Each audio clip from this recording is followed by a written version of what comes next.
Hi everyone, my name is Val Taylor and I'm going to be making my mother's famous Hungarian cabbage rolls. I'm going to start with these onions. So I've got 1, 2, 3, 4, 5, 6. I've got about 7 onions of varying sizes. And this is going to make a really huge batch for like 20 people for our Christmas on Saturday. So I'm just going to chop these up and then we'll go to our next step. So I've got my onions all chopped and diced up and I've added some oil. And now we're going to go and saute them on the stove. All right, so we have fried our onions into a beautiful golden color. You don't want to burn the edges at all. And you want to do it just a little bit more than beyond translucent. And now we're going to add 3 tablespoons of paprika, Hungarian paprika. So you just want maybe a rounded tablespoon or so.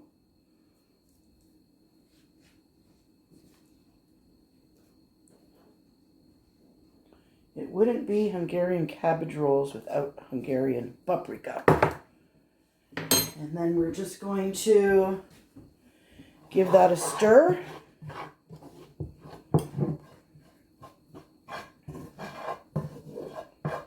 And this is pretty much the end of our first step. So onions, oil, 3 tablespoons of paprika, and you're good to go.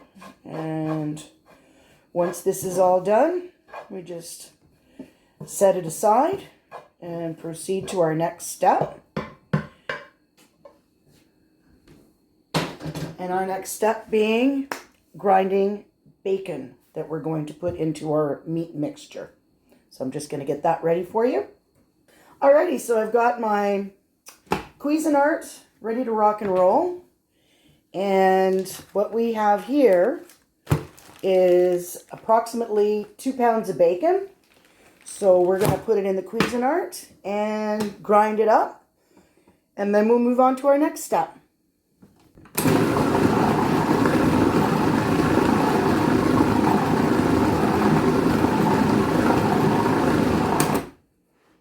So the best way to start grinding this bacon up is to actually take it out of the package and then chop it up a little bit, like maybe 4 or 5 times the length, so that you don't have great big long stringy bacon getting all tangled up in there.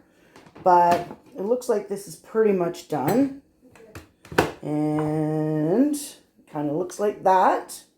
So what we're going to do next is we purchased 6 pounds of freshly ground pork. And we're going to put the 2 pounds of ground bacon into the 6 pounds of ground pork. And I'm going to go and get some gloves on because I've got some hand mixing to do. So stay tuned. All right, so we are going to add the ground bacon,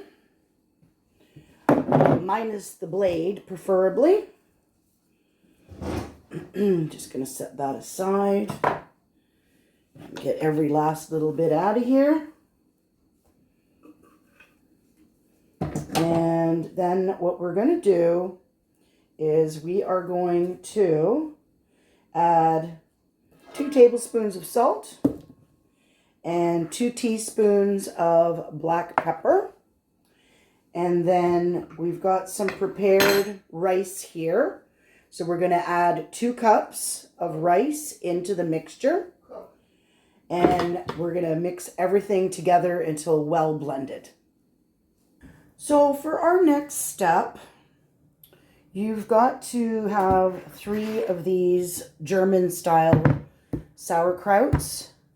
And what we like to do, because it really is quite sour if you just taste it on its own. So what we like to do is we like to rinse it through the colander first. So what we're going to do is we're going to take 1.5 cans of the German sauerkraut, and we're going to line it along the bottom here, and we're just going to spread it on the bottom of the roast pan. So it's going to end up looking, you know, something like that anyway. That's just one. I'm going to do the other one next and proceed to our next step. Before I do that, I do want to show you that this has been prepared in advance. It is a very large head of cabbage. And what you do is you take the core out, you put the whole head in a big pot of boiling water, and it's a little bit of a process. It starts to boil, and slowly the leaves kind of loosen off. You have to nudge them a little bit here and there with the fork. It is a lot of work, but worth it in the end. And this is actually quite freezable. You can have this prepared well in advance. And I know Freshco is the only store that I know of that actually sells this by the piece versus by the pound. This you can typically find in a Hungarian delicatessen. Not the world's easiest thing to find, but it's out there. You just have to know where to find it. All right, so for our next step, we're going to grab the prepared cabbage leaf. And where you have this thick little membrane in the middle, we want to cut a little bit of a V shape and just cut that out because it's kind of hard. So it kind of takes away from the cabbage if it's all chunky. And you want to just discard that. And you can actually take this leaf and cut it in half. And therefore you have enough for 2 cabbage rolls. So we want to now take roughly a fistful of the prepared meat mixture, and you just simply roll it up. Now, when we place it in the prepared roast pan, we don't put them down horizontally. We put them down vertically. I don't know if you can see what I'm doing here, because it's only one layer, and we want to make sure that they all fit nicely in there. So I'll just do a couple more for you, and I won't put you through the whole process because it's a little bit time consuming, but just to give you the idea of what we're doing here. And again, and hopefully you can see. And we're going to keep on going, and I'll show you what it looks like when we're all done. All right, so we have completed everything encased in the leaves of cabbage. And almost always you will probably run out of cabbage leaves. So you just make the same rolls with the meat. So you're kind of essentially making meatballs. And I just kind of tuck them in between, so nothing actually goes to waste. So the next thing that we're going to add is we've got 6 csabai here. So this is a smoked sausage that you can find at a Hungarian delicatessen. I kind of like to think of this cabbage rolls as almost like a double smoked flavor, because you've got the flavor of the smoked bacon mixed into the meat, and then you've got the flavor of the smoked csabai, which we're going to cut up, put on top, and the smoke flavor goes through the whole entire dish. And I think one of the best parts of these particular cabbage rolls is in this entire roast pan, all we have is 2 cups of cooked rice, where lots of times you see cabbage rolls where it's almost all rice and a little bit of meat. Like, these are really meaty items for the cabbage rolls. So anyway, as I'm cutting these up, by the way, I have 3 mild, and we're going to put that on the left, and 3 hot, we're going to put it on the right, and then everybody can pick and choose to their taste. And just to give you a really quick idea of where this recipe originated from, The entire time that I've known my dad, he always played saxophone, and he was a drummer and a singer, and he used to play in the Hungarian houses back in the day when they were actually around. I don't think they have those anymore. And he used to go back and he used to have little chats with the chefs and different places, different chefs. And then my grandmother kind of threw her 2 cents in. And between the two of them, combined with some of these Hungarian chefs, they came up with this fabulous recipe. And of course, my mother also had her hand in it. And it was actually quite ingenious, to say the least. And so, yeah, there is no written recipe here that you'll find online because it's original to my family. And I'm actually really proud of my family for starting this recipe. And I hope that you will enjoy it as much as I do. So anyway, we've got the hot csabai going in here to the right. And we're almost done. The next thing we're going to do is we're going to take the onions that we set aside and we're going to pour it on top of the mixture. Maybe a spatula. So just going to do it by my hand here. My gloved hand. Another quick thing too, I've got a little bit of extra time here to mention. I had a coworker once ask for some cabbage rolls, and much to my dismay, when I asked her how she enjoyed them, she said she added a can of ragu tomato sauce to it, and I was absolutely mortified. You don't have to put tomato sauce in cabbage rolls. That's just not the Hungarian way. And I think it would actually ruin the flavor of it by putting a store-bought item like that onto this delicious dish. It's already a gourmet dish set out on its own. We like to put a couple of dollops of sour cream on top of the finished item. And we just simply have a little bit of rye bread on the side. Try to pick some up from an actual bakery, not the store-bought stuff. So with that being said, we're going to take the last of the can and a half of the sauerkraut and we're going to put it on top. And then we're just going to add a little bit of water.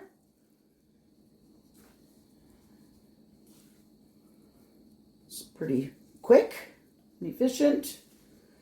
And it's going to look marvelous.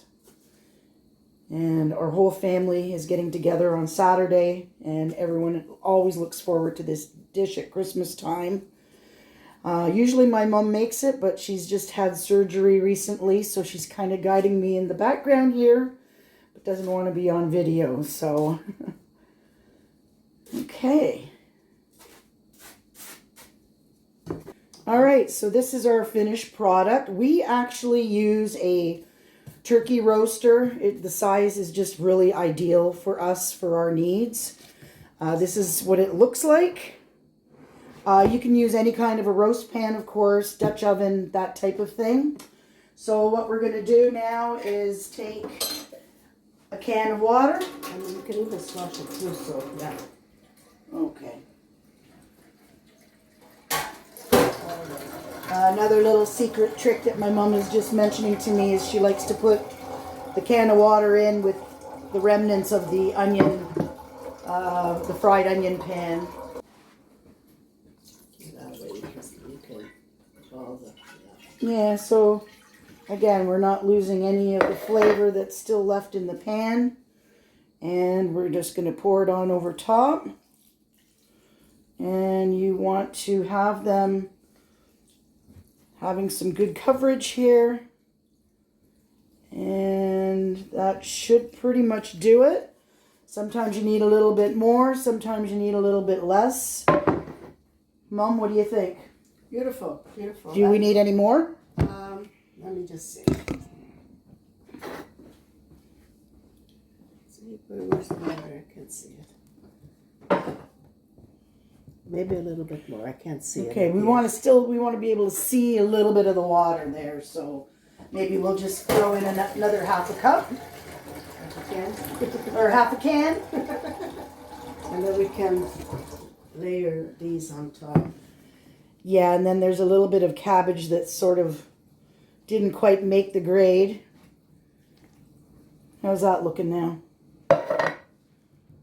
Yeah, I think it's good. It's good. I think so, yeah. So we're just going to take the little remnants of the cabbage that didn't quite make the grade as far as spinning them into the cabbage rolls, and just adding flavor. We're just going to put it on top, and it won't burn the top. So there you go. We can discard that after the baking. We can discard that after the baking. All right. And so we are going to put this at 350, and it'll take about 3 hours. And you might want to check it a couple of times throughout. Make sure that it's doing well, and we'll show you the finished product when it's all said and done. So here are the cabbage rolls about 2 hours in. And we did end up having to add some more water to it. It wasn't enough water coverage there. But it's coming along nicely, and it smells absolutely divine. Alrighty, here we have our finished product. We have taken all of that remaining loose cabbage leaves off, and we've poured some of the sauce over the sauerkraut, so it's given it a beautiful color. It smells absolutely amazing in here. And we're going to be serving this up for our Christmas dinner tomorrow. And again, a couple of dollops of sour cream on top of the cabbage rolls with a side of rye bread, and it makes for an amazing meal. Thanks very much. Take care for now. Bye.